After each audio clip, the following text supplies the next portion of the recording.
तीन लोगों ने इस विचारधारा के आधार पर इस देश को हिला दिया। यह है विचारधारा। इन तीनों लोगों ने कितना बड़ा त्याग किया। घर को छोड़ा, परिवार को छोड़ा, बच्चों को छोड़ा, नौकरी छोड़ी, सारी सुख सुविधाएं छोड़ी, तब जाकर ना हमको थोड़ा बहुत आज मान सम्मान मिल रहा है।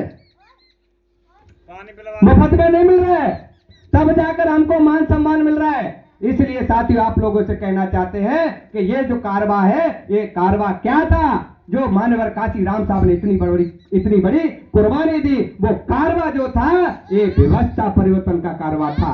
कौन सा? जो बुद्ध ने चालू किया, जो छत्रपति वो पेरियार रामास्वामी ने चालू किया, छत्रपति साहूजी महाराज ने चालू किया, जोगीनाथ मंडल जी ने चालू किया, और ये ज्योतिराव फुले ने चालू किया। ये व्यवस्था परिवर्तन का लक्ष्य था। इसको करने के लिए काम किया। व्यवस्था परिवर्तन होना चाहिए इस देश में। इसके लिए मान्यवर काशी राम साहब ने अपना जीवन लगाया, खपटे साहब ने अपना जीवन लगाया, दीना वाना साहब ने अपना जीवन लगाया, और जीवन लगाने के बाद में हमको कुछ हासिल हुआ। ऐसा नहीं हुआ, नहीं कुछ हासिल हुआ, लेकिन जितना होना चाहिए आज वो काम नहीं हो पाया है। इसलिए आज वाम से पूरे देश भर में समाज को जोड़ने का काम कर रहा है। आज मानवर काशी राम साहब के बाद अगर इस देश में इस व्यवस्था को ललकारने का काम कर रहा है, तो आज कोई एक शख्स है, उस शख्स का नाम है आदरणीय वामन मिश्राम साहब। उस व्यक्ति को हम लोगों ने सुना, मानवर काशी राम साहब ने नौकरी छोड़ी, मानवर काशी राम साहब ने नौकरी छोड़ी, घर छोड़ा, परिवार छोड़ा। ऐसे ही मानवर जो मिश्राम साहब है, 19 साल की उम्र में घर छोड़ा, उस समय से लेकर आज तक लौट के नहीं गए, नौकरी छोड़ी और शादी की, बच्चे पैदा नहीं किए। पति पत्नी दोनों लोगों ने घर छोड़ा। इन्होंने सबक सीखा किससे? ज्योतिराव फुले से। सावित्रीबाई फुले, ज्योतिराव फुले ने इस बहुजन समाज को ही अपना परिवार माना। ऐसे ही मिश्राम साहब ने इस समाज को ही अपना परिवार माना। तो हम लोग इस देश के मूल निवासी लोग हैं, और मूल निवासी लोगों को इकट्ठा करने के लिए हम लोग देश भर में ये काम कर रहे हैं। साथियों, अभी हम लोगों को, आप लोगों को बताना चाहते हैं, सुन रहा हूं, अभी हम लोग जो काम कर रहे हैं, अभी हमारा जो लक्ष्य है, हम लोग 6743 जो जातियां हैं, उन जातियों को इकट्ठा करने का हमारा पूरा पहला लक्ष्य है। क्योंकि ये जब तक ये जातियों को इकट्ठा नहीं करेंगे, क्योंकि भारत में तमाम संगठन है, SC ST OBC के तमाम संगठन है, लेकिन राष्ट्रव्यापी केवल एक ही संगठन है, और उस संगठन का नाम है वामसेव। पार्टियां हो सकती हैं, लेकिन वामसेव के अलावा कोई राष्ट्रीय लेवल का कोई संगठन नहीं है। SC ST OBC माइनॉरिटी का आज सबसे बड़ा कर्मचारी अधिकारियों का कोई संगठन है, वो वामसेव है। और वामसेव केवल ये नहीं है कि केवल भाषणबाजी करता है, वामसेव से आज दुश्मन डरा हुआ है। इसका उदाहरण बताता हूं।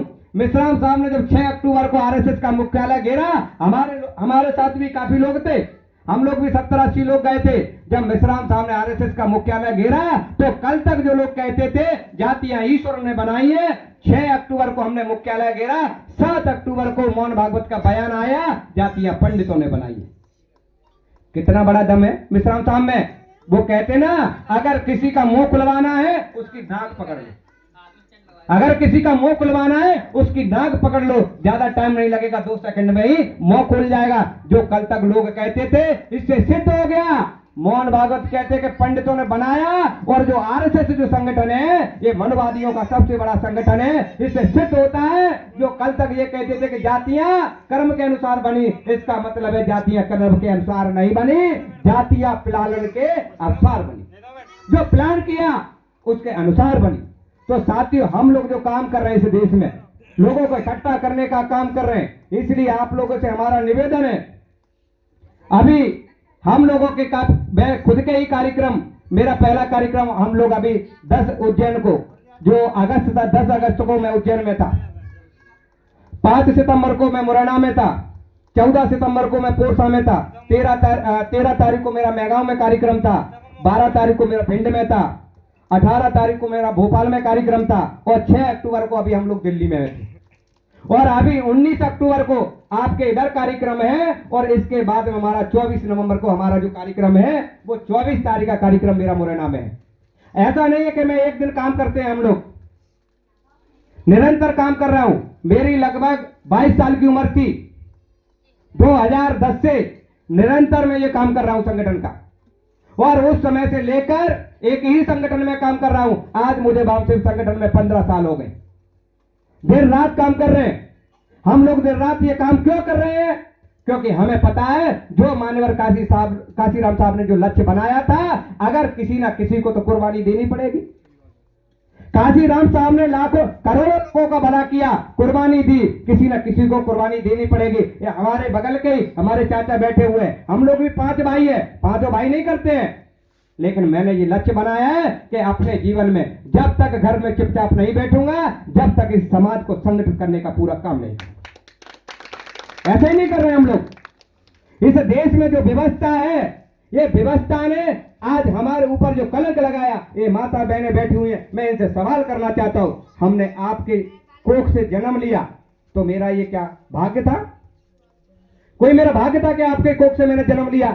हो सकता है ये मेरा भाग्य हो कि मैंने आपकी कोख से जन्म लिया, लेकिन ये मेरा भाग्य नहीं था कि मैं एक अछूत बन जाऊं। ये भाग्य तो ही था। अगर मैं किसी ब्राह्मणी के घर में पैदा हुआ होता तो मैं आज ब्राह्मण होता। आपके घर में पैदा हुआ हूं, इसलिए मुझे चमार कहा जाता है, इसलिए भंगी कहा जाता है, इसलिए हमें अछूत कहा जाता है। इसको मिटाने का काम कौन करेगा? इसको मिटाने का काम कौन करेगा? इसका मिटाने का काम हमें करना पड़ेगा। बाबा साहब अम्बेडकर ने 1942 में शेड्यूल कास्ट फेडरेशन संगठन का राष्ट्रीय अधिवेशन लिया। उस समय बाबा साहब ने कहा था कि है मेरी माता बहनों, अगर मैंने किसी की ब्राह्मणी के घर में पैदा हुआ होता तो आज मुझे कोई अछूत नहीं कहता, मेरे समाज को कोई अछूत नहीं कहता। मैंने आपकी कोखों से जन्म लिया है, इसे मिटाने के लिए आपको काम करना पड़ेगा। क्या इसके लिए तैयार हो?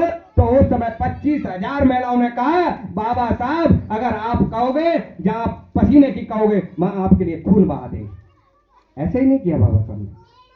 ऐसे लोग बाबा साहब ने तैयार किए। और वो कौन लोग थे? अनपढ़ लोग थे। अनपढ़ लोगों को बाबा साहब ने ऐसा तैयार किया कि समाज में पढ़ा लिखा वर्ग पैदा हो गया। और जिन लोगों को बाबा साहब उम्मीद करते थे पढ़े लिखे लोगों से, उनको बाबा साहब ने 18 मार्च 1956 को कहा, मुझे पढ़े लिखे लोगों ने धोखा दिया। अनपढ़ लोगों को बाबा साहब क्या कह रहे हैं? बाबा साहब अनपढ़ लोगों को 1 जनवरी 1818